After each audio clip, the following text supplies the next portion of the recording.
Hello అండి, అందరికీ నమస్తే. Welcome back to our channel twins kitchen. ఇవాళ మన కిచెన్లో మా ఇంట్లో వాళ్ళందరి ఫేవరెట్ అయిన టమాటా పప్పుని చూపించబోతున్నానండి.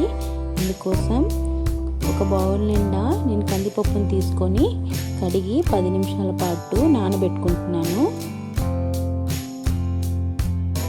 ఆ తర్వాత 5 నుంచి 6 టమాటాలని 6 నుంచి 7 పచ్చిమిర్చిని తీసుకొని కడిగి కట్ చేసుకొని ఒక కుక్కర్లో నేను తీసుకుంటున్నాను.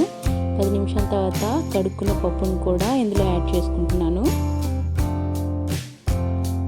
ఇప్పుడు 2 స్పూన్ల వరకు సాల్ట్ని, 1/2 స్పూన్ వరకు పసుపుని తీసుకొని సరిపడేంత వాటర్ని యాడ్ చేసుకొని 2 విజిల్స్ వచ్చేంత వరకు కుక్కర్ని మూత పెట్టుకొని ఉడికించుకుంటున్నాను.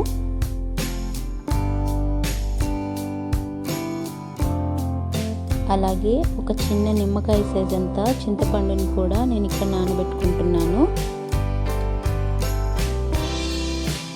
2 విజిల్స్ తర్వాత కుక్కర్ని ఓపెన్ చేసి చూద్దాం. చూసారు కదా, పప్పు బాగా ఉడికిపోయింది. ఇప్పుడు 2-3 సార్లు మ్యాష్ చేసి తీసుకుందాం. తాలింపు కోసం ఉల్లిపాయలు, 6-7 తెల్లగడ్డలు, 2 రిబ్బల కరివేపాకు, 2 ఎండుమిర్చిని తీసుకుంటున్నాను. నేను ఇక్కడ మట్టి కడాయిని తీసుకుంటున్నానండి. మీరు నాన్ స్టిక్ అయినా యూజ్ చేసుకోండి.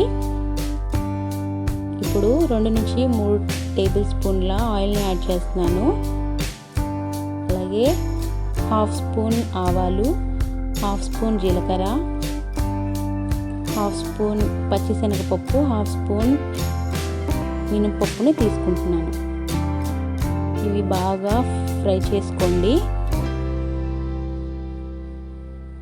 ఇలా దోరగా ఫ్రై చేసుకున్న తర్వాత ఇందులో మనం కట్ చేసి పెట్టుకున్న ఉల్లిపాయల్ని, తెల్లగడ్డల్ని యాడ్ చేసుకుంటున్నాను.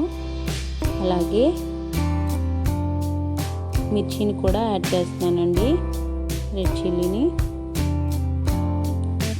ఇలా బాగా ఫ్రై చేసుకున్న తర్వాత ఇందులో 2 రెమ్మల కరివేపాకుని కూడా వేస్తున్నాను. ఇప్పుడు మనం నానబెట్టుకున్న చింతపండు రసాన్ని కూడా వేసేస్తున్నానండి. మనం రుబ్బి పెట్టుకున్న పప్పును కూడా ఇందులో యాడ్ చేసేసుకుంటే మన టమాటో పప్పు అనేది రెడీ అయిపోతుంది. దీన్ని 5 నిమిషాల పాటు మూత పెట్టుకొని తెరలించుకోండి. 5 నిమిషాల తర్వాత చూసారు కదా, తెరులుతుందండి పప్పు.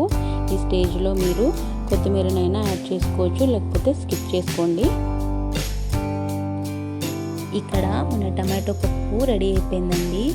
వేడి వేడి అన్నంలో ఈ టమాటో పప్పుతో కొద్దిగా నెయ్యి, ఆవకాయతో తింటే పిజ్జా, బర్గర్లు కూడా పనికిరావు. ఇలా టమాటో పప్పుని మీ ఇంట్లో ఒకసారి ట్రై చేసి ఎలా వచ్చిందో కమెంట్లో నాతో షేర్ చేసుకోండి. ఈ వీడియో కనుక మీకు నచ్చినట్లయితే లైక్ చేసి సబ్స్క్రైబ్ చేసుకోండి. మీ ఫ్రెండ్స్ అండ్ ఫ్యామిలీకి షేర్ చేసుకోండి. Thanks for watching.